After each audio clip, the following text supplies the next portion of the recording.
Bueno, entrando en el tema que nos ocupa en esta mañana, le comento que a propósito de mi ausencia de 2 domingos, tengo algunos esbozos, ¿no? Algunos temas que conforme voy leyendo la Biblia, estoy leyendo también un librito a la par, ahora que disponga de más tiempo para hacerlo, y me van saltando ciertos temas, ¿no? El día jueves, aprovechando que estábamos en feriado, coordinando siempre el cuidado a mi esposa, vine a la oficina, quedó mi hijo ahí, y me puse a orar para pedirle a Dios la dirección. Digo, Señor, ¿es alguno de estos dos temitas que tengo ahí? ¿O es algún otro mensaje que tú quieres dar? Y me saltó algo que está en parte relacionado con mi vivencia actual, pero que es necesario que nosotros como iglesia sepamos, ¿no? La iglesia, en sus inicios, la iglesia primitiva, nos da la pauta de lo que habría de ser la iglesia y que queda corroborado con lo que Cristo Jesús nos había advertido, ¿sí? Y que está muy venida a menos, que está la imagen que está distorsionada, esa es la palabra de Dios. Está distorsionada el entendimiento de iglesia en muchos lugares y se va proliferando, ¿no es cierto? Es decir, hoy se está creyendo que la iglesia es un lugar en donde van gentes única y extremadamente bendecidas y que hay que procurar la bendición entendida, inclusive la bendición solo como parte material, ¿no? Y digo, esto va creciendo porque con tristeza veo en el chismerío cristiano, veo que hay hombres que han sido destacados por mantener la sana doctrina, por predicar lo que Dios, el Espíritu Santo, pone en sus corazones para que llegue a su pueblo, y que se han volcado en pos de estas 2 grandes tendencias que hay hoy en día en la iglesia, ¿sí? La una es el evangelio de la prosperidad, es decir, se está haciendo creer que el ser cristiano significa prosperidad económica y que por todos los medios hay que procurar esa prosperidad económica, porque si no se tiene esa prosperidad económica, entonces algo está mal en la vida. Y eso es mentira, es una mentira diabólica, ¿no es cierto?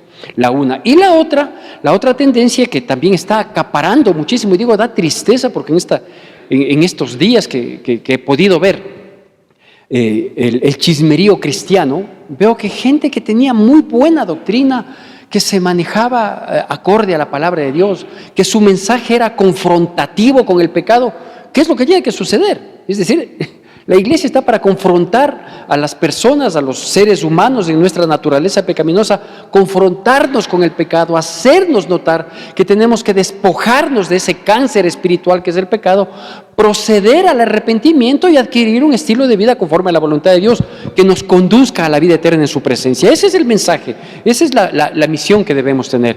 Pero digo, he visto ahora que no, entonces se han ido hacia este otro lado, ¿no es cierto? El uno, y van de la mano. El uno, el evangelio de la prosperidad, y el otro, sí, la iglesia fundada, sostenida, respaldada por los profetas, ¿sí? Entonces, ya no se predica la palabra, ya no se dice la palabra, ya no se exhorta con la palabra, ya no se da el aliento que la palabra nos da, ese bálsamo que es la palabra, sino que todo es Dios me ha dicho, Dios ha puesto, Dios me dijo. Y claro, conjuntamente con esto, tengan mucho cuidado con esto, inclusive para que no adquiramos a veces hábitos, por ejemplo, en nuestra oración, ¿no? Porque los profetas, estos falsos apóstoles y falsos profetas, que todo lo que sienten, creen, piensan, imaginan o ven, sí, creen que es de parte de Dios, y por lo tanto ellos son, pero los capítulos que se le olvidaron a Cervantes, que escribió Juan Montalvo, ellos son los capítulos que se le olvidaron a la Biblia, ¿no? Inventan tanta basura, tanta mentira, tanto engaño, precisamente para tener engañada a la gente y tenerle contenta a la gente.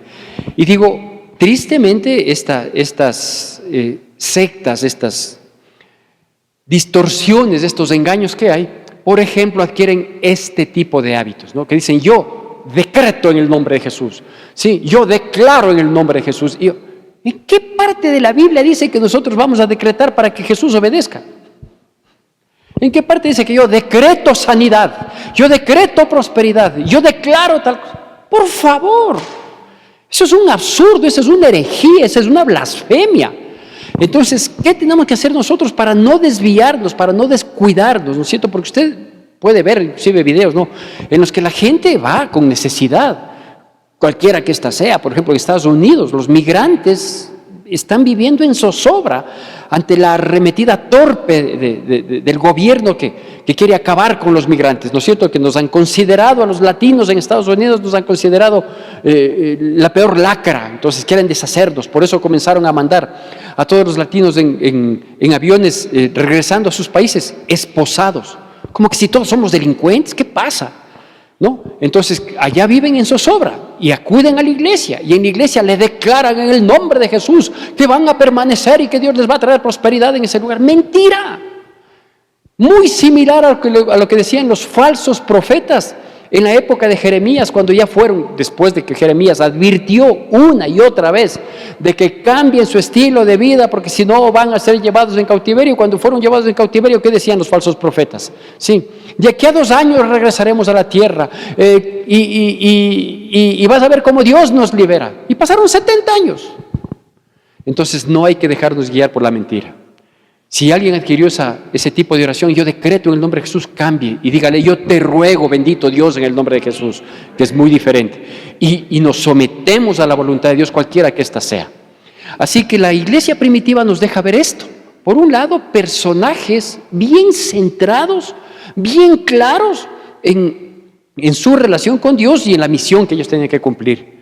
Pero la vida misma de la iglesia primitiva es la que nos advierte a nosotros que esa vida es la que vamos a tener. No, la iglesia no es nunca ha sido y no puede ser una burbuja en la que entremos algunos cristianitos y nos volvamos intocables y que todo lo que pidamos nos salga bien de acuerdo a nuestro criterio, a nuestra voluntad. Eso no es así.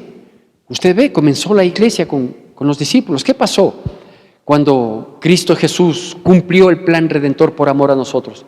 Que ellos fueron esparcidos, que a ellos les tocó huirse, y que luego el Señor Cristo Jesús les había dicho: nos vemos en Jerusalén, espérenme ahí. Entró y les dijo: paz, la paz les dejo, mi paz les doy, porque la van a necesitar, porque si no la íbamos a necesitar. Si la iglesia iba a ser un grupo de personas que vivan de plácemes, ya sea con el pecado, ya sea buscando los placeres de la vida terrenal, ¿qué paz íbamos a necesitar? Pues íbamos a tener extrema alegría, gozo no, pero sí extrema alegría.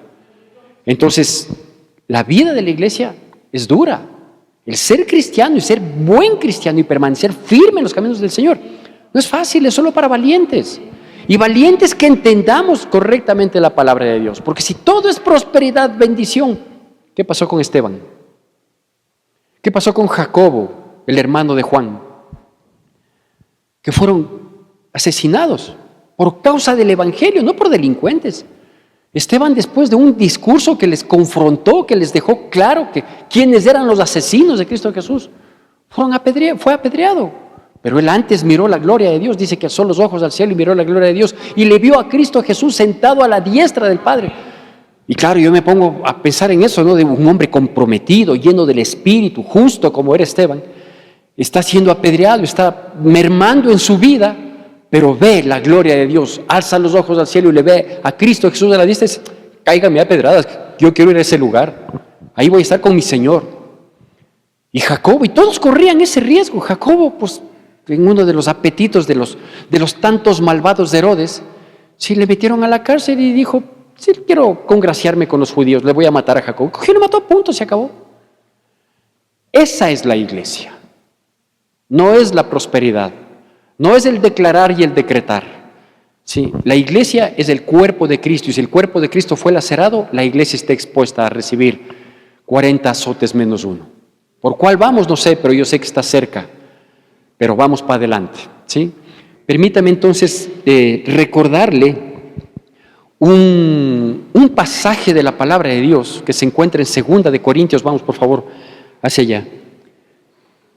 Y que yo quiero destacarlo. No sé cuántos años son que yo prediqué de esto, fueron muchos años atrás, pero me saltó esto a mi mente y a mi corazón. 2 carta de Corintios, capítulo 12. Pero permítame ponerle el antecedente. Pablo, en esta carta, que no tiene mucha relación con la primera. La primera es un llamado de atención, es un redarguirles, es un decirles: hey, despierten, están viviendo en medio del pecado y gozándose, ¿no? Pero esta segunda carta, Pablo destina mucho tiempo, muchas letras, a defender su apostolado. ¿Por qué? Porque los de Corinto, la iglesia de Corinto, los que se habían convertido y que estaban en Corinto, comenzaron a aceptar, y por eso comencé yo diciendo, tengamos cuidado con estas doctrinas que van cambiando, que van engañando, que van perjudicando, que van agradando, que van acumulando gente, ¿sí? Pero no acumulan salvos, ¿no? Y Pablo dice en el capítulo anterior, el 12, vamos a leer unos pocos versículos, pero en el capítulo anterior él defiende ese apostolado y les dice, por ejemplo, les dice cosas más o menos así, no de manera literal, pero les dice así, dice, ustedes soportan a los que vienen y les engañan, y les apoyan y les sustentan, y yo que les predico la verdad y que no les he sido gravoso, ¿sí? A mí sí me ponen peros, porque claro, la iglesia estaba, la iglesia de Corinto, que fue un problema todo el tiempo. Todas las iglesias del Asia Menor fueron un problema. Pero esta tenía sus características especiales. Entonces Pablo les destaca, ¿no? Les dice yo, desde el versículo 16, creo que es del capítulo 11 de 2 de Corintios, dice yo puedo darles las señales, las muestras de mi apostolado. Apóstol no es el que ahora le ungen como apóstol, ¿sí? Dios quiere hacerte apóstol, ya. Hacen unas ceremonias y ya. No es así. El apostolado tiene sus señales, tienen que hacerse prodigios a través de los apóstoles, confirmados, ratificados. Tienen que vivir como apóstoles, sufriendo el precio del evangelio para que se llamen apóstoles. Y él dice, no, dice, yo he estado, y ahí digo, desde el versículo 16 creo que es, dice, yo he estado en caminos, en naufragios, en persecuciones, me han querido matar, me tuvieron que descolgar por un canasto porque acechaba el gobernador de aquella ciudad. Eso es símbolo de apostolado. El sufrimiento por causa de Cristo, por causa del Evangelio, y que no se detenga, porque el que se detiene no es apóstol, es un falso apóstol. Yo me recuerdo, había una persona que a veces predicaba aquí, y se jactaba mucho, y tomaba muy en cuenta siempre un acontecimiento de años anteriores que sucedió en el oriente ecuatoriano, y él decía, vale la pena desgastarse por Cristo, ¿no? Y claro, la gente aplaudía, decía, qué lindo. Y cuando se le propuso un desafío, siento de Dios que no tengo que hacerlo. ¿Y dónde está vale la pena desgastarse por Cristo? Puro bla, bla, bla, ¿no? Pablo había tenido una experiencia extrasensorial. Y mire lo cauto que era Pablo para manejar su vida, ¿sí? ¿Quién no sabía de Pablo? Que era un hombre que estaba predicando el evangelio y que sucedían milagros cuando tenían que suceder. Un hombre entregado, un hombre comprometido, un hombre que se confrontaba con las máximas autoridades judías para tratar de hacerles entender que aquel a quien le mataron es el ungido de Dios, el que vino a salvar al mundo del pecado. Y se jugó el físico Pablo en el cumplimiento de su misión. Y de pronto él en algún momento tuvo una experiencia extrasensorial que están en los primeros versículos del capítulo 12, que no los vamos a leer, yo solo les recuerdo. Él dice que tuvo esta experiencia, que él no está claro si fue una experiencia con lucidez de entendimiento o fue quizás en un éxtasis. Dice, si fue en el cuerpo o fuera del cuerpo, no sé, no me atrevo a decir. Pero su experiencia dice que le llevó al paraíso, o lo que se llama el tercer cielo, o como entendemos también que es el seno de Abraham. Experiencia que la han tenido algunas personas, posiblemente usted haya conocido, no usted la haya tenido. Hay personas, por ejemplo, que han estado en vísperas de morir, en estado de coma, ¿sí? Y que han tenido esta experiencia, y algunos de ellos, no todos, luego de estar en este estado de coma, volvieron y tuvieron la oportunidad de conversar. Y dicen, ¿no? Por ejemplo, situaciones como que entraron por un túnel que se fue aclarando, llegaron a una luz maravillosa, en donde tuvieron tanta paz que querían quedarse ahí, y tristemente volvieron y contaron. Entonces Pablo más o menos cuenta así su historia, su experiencia, digo, extrasensorial, y dice, yo no sé si en el cuerpo, fuera del cuerpo, y él es tan cauto, digo, en contar, que él no cuenta orgullosamente en primera persona, no, él dice, yo conozco de un hombre, refiriéndose a sí mismo, dice, yo conozco de un hombre que fue levantado al paraíso, en donde escuchó palabras, valga la redundancia, inefables, es decir, que no son posibles darlas a conocer al ser humano. ¿Qué palabras habrá escuchado? Quizás algo así como que Cristo mismo le decía, bien, buen siervo y fiel. No le decía, todo en lo poco has sido fiel, en lo mucho entra en el gozo de tu Señor, sino que le decía, aguanta un rato más, sigue, vas bien. Yo no sé, son palabras que él las recibió, que fue una cosa impresionante y que de pronto volvió en sí. Pero digo, él fue cauto. Primero, porque después de tener una experiencia de esa naturaleza, no es que salió a divulgar y a decir, Dios ha tenido un contacto conmigo y por lo tanto yo soy mejor que ustedes. No, él se lo guardó. Y 14 años después recién lo comenta. ¿Y en qué circunstancias lo comenta? Es eso a lo que quiero atenerme. ¿En qué circunstancias comenta él esto 14 años después? Lo maneja con pinzas. Si en el cuerpo, si fuera del cuerpo, si pasó o no pasó. Tengo esta experiencia, pero me manejo con tranquilidad. Vamos por favor al capítulo 12 de 2 de Corintios, del versículo 5, y permítame darle lectura hasta el versículo 10. 2 de Corintios, capítulo 12, versículos del 5 al 10, hago yo la lectura y como siempre le pido por favor que me siga con atención y con reverencia a la bendita, preciosa y poderosa palabra de Dios que dice así. De ese hombre que tuvo esa experiencia, ¿no? Dice así: de tal hombre me gloriaré, pero de mí mismo en nada me gloriaré, sino en mis debilidades. Sin embargo, si quisiera gloriarme, no sería insensato, porque diría la verdad, pero lo dejo para que nadie piense de mí más de lo que en mí ve y oye de mí. Y para que la grandeza de las revelaciones no me exaltasen desmedidamente, me fue dado un aguijón en mi carne, un mensajero de Satanás que me abofetee, para que no me enaltezca sobremanera, respecto a lo cual 3 veces he rogado al Señor que lo quite de mí, y me ha dicho: bástate mi gracia, porque mi poder se perfecciona en la debilidad.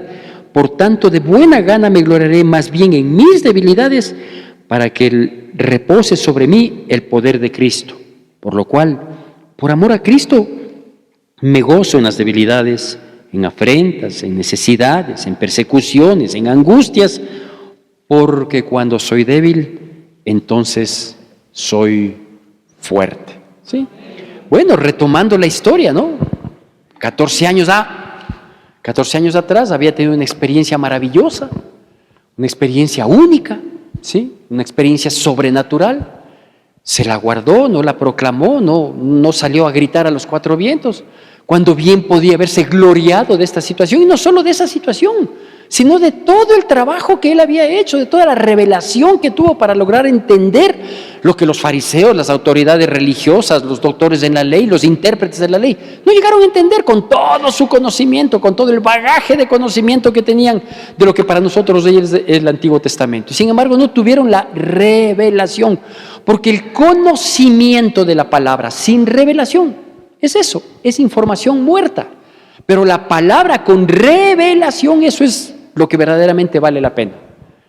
Y él dice: yo podría gloriarme de las revelaciones que he tenido para tener el entendimiento y poder cambiar mi vida, que iba en pos de la procura de un reconocimiento. Quizás aspiraba a ser un sumo sacerdote y luego considerarlo todo por basura. ¿Por qué? Por la revelación que tuvo. Dice: de esas revelaciones yo podría jactarme, yo podría gloriarme en esas revelaciones. Pero aquí vienen las circunstancias. No solo su conocimiento, su revelación, su entendimiento, ni aún su experiencia sobrenatural le servían frente a una situación de dolor que le estaba pasando. Y él describe a ese dolor de esta manera, ¿sí? Y yo quiero aclarar aquí para que no haya malos entendidos, ¿no? Porque hay que entender la Biblia en su contexto. Él dice que tenía un aguijón en la carne, es decir, él tenía un dolor profundo en su vida. Puede haber sido literalmente en su cuerpo físico, o puede haber sido en su situación emocional. ¿Qué más aguijón en la carne podría haber sido? Especulando un poquito, la persecución que tenían los judíos en su contra, el odio con el que procuraban su muerte. También pudo haber sido un aguijón en la carne. Hay quienes dicen era una enfermedad de la vista, otros dicen era una enfermedad física. Lo que haya sido, él lo califica de este modo. Dice: es un aguijón, es algo que me pincha, es algo que me lastima constantemente, es algo que me debilita, es algo que me golpea fuertemente. Y le califica, dice, es un mensajero de Satanás, pero es una calificación que él le da, porque un hombre de Dios como él no podía Satanás acceder con mensajeros para que cojan y le golpeen, sino ¿dónde vamos a parar? Simplemente él lo califica así por la dureza, por la fuerza que se ejercía en su vida para limitarle, para impedirle que él siga predicando. Dice un mensajero de Satanás, terrible, espantoso, una situación dura que le tocaba vivir, y en algo lo desglosa luego, ¿no? Dice en afrentas, en persecuciones. Y en esas circunstancias, sí, él apela, ¿no?, a esta dualidad que a veces que nos llega en la vida, en la que uno dice, pero si yo te he sido fiel, pero si yo te he servido, pero si tú te has revelado a mí y eso ha hecho que yo pueda llegar a otras personas, pero, y todas las cosas lindas que recibimos de Dios. Y ahora te estoy pidiendo que por favor quites este aguijón, este dolor, este quebranto que me aflige. Te lo he pedido 3 veces. Y tu respuesta es, aguante casado. Estoy parafraseando. Y tu respuesta es, bástate mi gracia porque mi poder se perfecciona en tu debilidad. Y esto habla mucho. Porque todos nosotros quisiéramos que en nuestra vida encontremos como respuesta a nuestras necesidades, a nuestros proyectos, a nuestros planes. Quisiéramos que en todo esto Dios se glorifique. Y está bien, quisiéramos que así sea. ¿Sí? Se casa un hijo, se casa una hija, y lo que decimos los padres es que Dios se glorifique en este matrimonio. Es obvio, está bien, es correcto. No vamos a decir que el diablo haga de las suyas. No, pues, ¿no es cierto? Entonces decimos que Dios se glorifique. Que si nuestros hijos entran a estudiar en la universidad y hacen su esfuerzo, y los padres conjuntamente con ellos hacemos el esfuerzo, que Dios se glorifique en tu profesión. Amén. Que si pensamos tener un proyecto de ahorro porque queremos algún rato tener una casita, que Dios se glorifique en este ahorro, ¿no? Y decimos que Dios se glorifique cuando alguien compra un vehículo, por ejemplo, aquí. No es necesario que sea del año, pero es un vehículo que lo adquieren las personas. Me dicen, pastor, ¿usted bendice los carros? ¿Sí? Le digo, sí, traiga de una vez las cintas y vamos al quinche. ¿Sí? Entonces le digo, no, yo no bendigo los carros. Yo agradezco a Dios por la bendición que ha llegado a sus vidas y oro para que Dios les cuide, les guarde, les proteja y les sustente. ¿Sí? Eso sí hago. Así que si alguien compra un carrito, ya digo, no necesariamente del año, si que es del año, gloria a Dios por eso. ¿Sí? Entonces sí oro, pero no es que yo bendigo el carro, no es que voy a sacar el agüita. ¿Sí? Eso déjele a la competencia. ¿Sí? Y digo, no, que Dios se glorifique. Entonces dice, compré este carrito para mejorar en mi trabajo. Entonces que Dios se glorifique en este carrito y en su trabajo. Todos queremos que eso suceda, ¿sí? Pero no vemos muchas veces la gloria de Dios. ¿Por qué? A veces por el resultado. Se casó el hijo, se casó la hija y no le fue bien. Estudiaron nuestros hijos y no hay trabajo. Emprendemos en un negocio y tocó cerrarlo y nos quedamos con la deuda. No siempre se glorifica, porque así pasa. Entonces no es que vamos a decretar que Dios se glorifique, ni tampoco vamos a renegar de que no ha pasado lo que pensábamos o esperábamos que iba a pasar. Así que yo, a propósito de esta situación de Pablo, yo saqué algunos aspectos que es necesario que nosotros consideremos. Yo podría decir, bendito Dios, si hubiera sido de la época y veo una transformación, una conversión de Pablo, ¿no?, de perseguidor a siervo.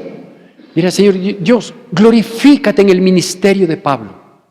Yo le pregunto ahora que usted conoce la palabra de Dios, ¿Dios se glorificó o no en el ministerio de Pablo? Claro que se glorificó. Si llegó a distintas regiones con el evangelio, claro, sí.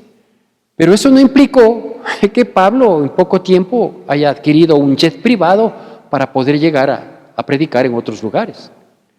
Todo lo contrario. La gloria de Dios en cuanto al ministerio de Pablo, que se glorificó en el ministerio, implicó dolor, quebranto, angustia, tristeza, persecución, todo eso implicó. Y eso no le desmerece la gloria. Por el contrario, enaltece la gloria de Dios. Porque cuando soy débil, entonces la gloria de Dios es mucho más visible. Eso es lo que está diciendo aquí Pablo. Por eso debemos entender,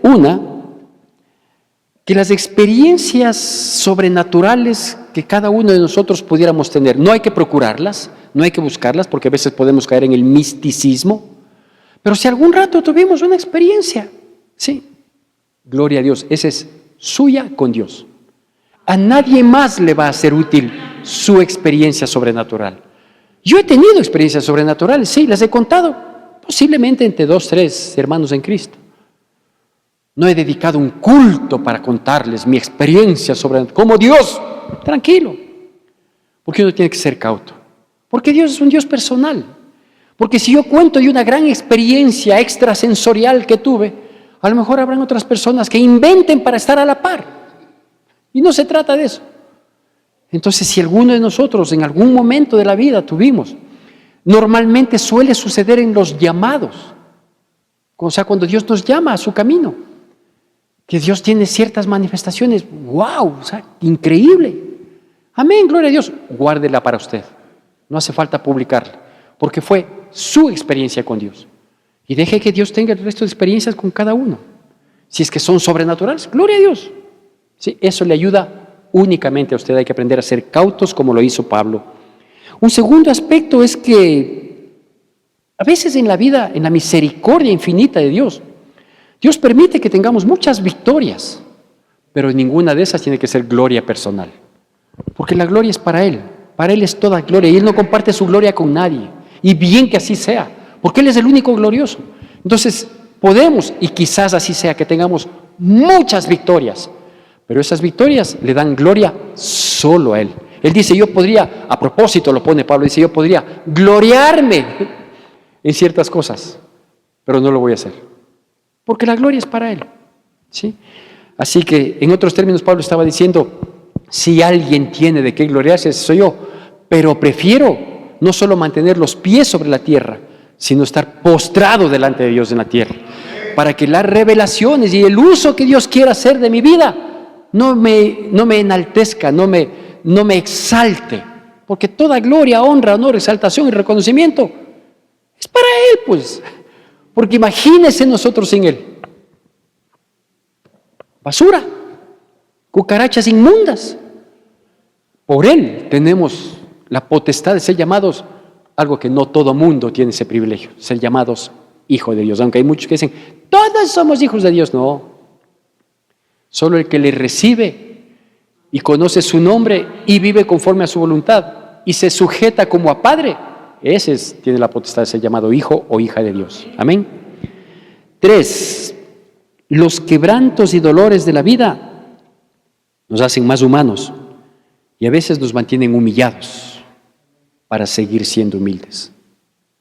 ¿Hay cosas de qué gloriarnos? Sí, posibilidades económicas, títulos profesionales, logros de distinta índole, posición que hemos llegado a tener en tal lugar, ¿no? Yo llegué a ser el vicepresidente de este organismo internacional. Que quede plasmado en una placa, sí, pero eso no es nada. Lo importante es, sea lo que sea, pase lo que pase, seguir siendo humanos, seguir teniendo sentimientos, seguir siendo gente que mantenga un espíritu de solidaridad, que podamos dolernos con el mal ajeno y que si un día estamos acá, no olvidamos que despegamos de acá. Pablo decía eso, él se proyectaba para un sumo sacerdote, él tuvo sus mejores profesores, él tuvo sus mejores maestros y él mismo era tan obediente que ganaba puntos constantemente y si había que matar cristianos para ganar, denme boletas de detención porque voy a Damasco y voy a arrasar con todos. Pero se estampó con Cristo, gloria a Dios. Y quizás todos nosotros y nuestros hijos y nuestras generaciones puedan estamparse con Cristo de tal manera que quedemos caos, que nunca alcemos la cabeza, sino a los pies del Señor. Porque eso es lo que vale. Entonces, el dolor a Pablo le bajó del enaltecimiento que ciertamente más de una vez, por palabras, por reconocimientos, por gratitudes que pudo haber tenido. le mantenía humano. Otra cosa que nosotros debemos entender es que no todo, oiga esto, ¿sí? No todo lo que anhela nuestro corazón y le pedimos en oración debe tener la respuesta favorable de Dios. ¿Sabe cuánta gente declina del cristianismo porque no entendió esta parte?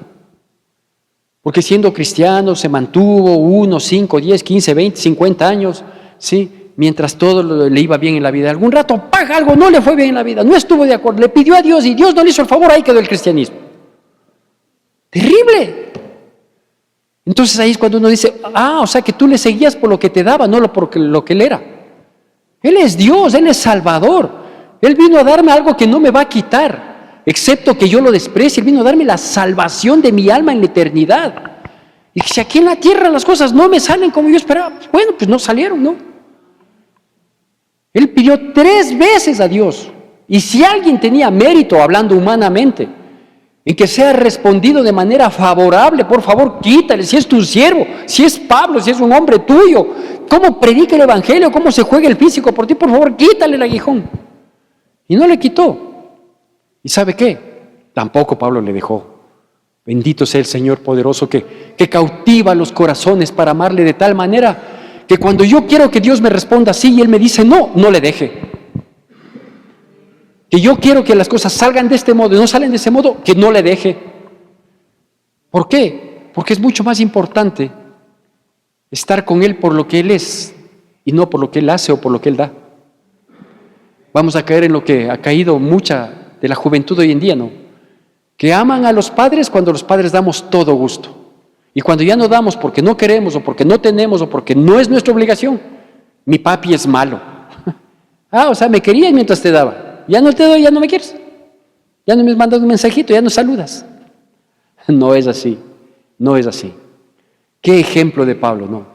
3 veces le he pedido este aguijón que yo le califiqué que es un mensajero de Satanás porque me oprime, porque me golpea, porque me lastima, porque me lacera, porque merma mi vida. Pero el dueño de mi vida me ha dicho, bástate mi gracia porque mi poder se perfecciona en tu debilidad. ¿Cómo quieres ver mi poder si tú no te muestras como lo que eres? Débil, frágil, a pesar de buenazos que a veces nos creemos. Pero cuando Dios quiere mostrar su poder, ese poder lo hace en nuestra debilidad. Cuando apelamos a Dios, porque en nuestras fuerzas, nuestras condiciones, nuestras capacidades no está.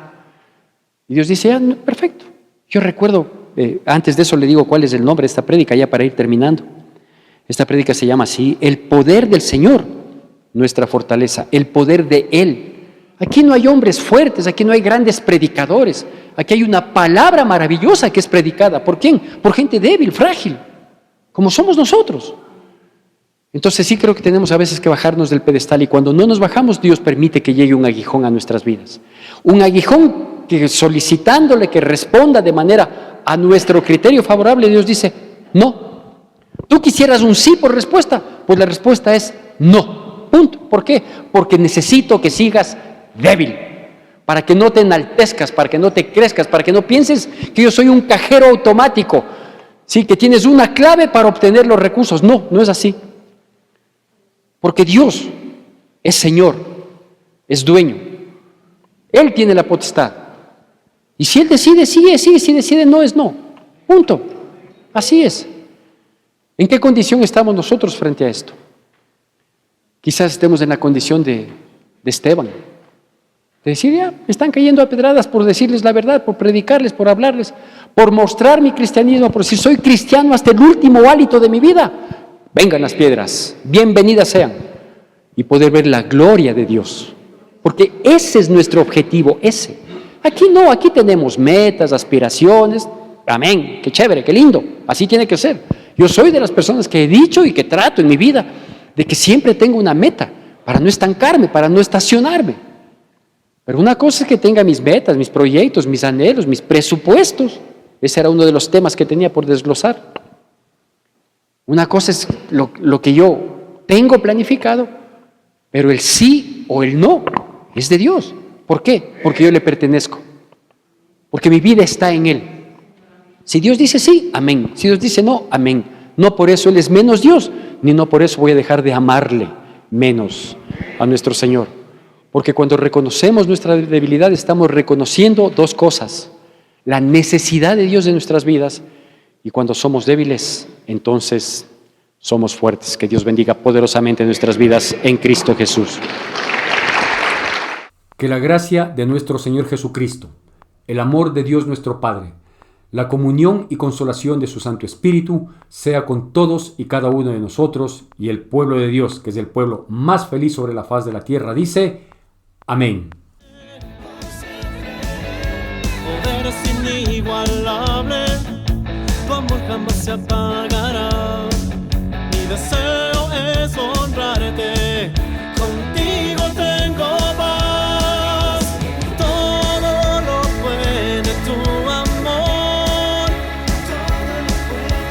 todo lo mueves con tu mano para dar bendición.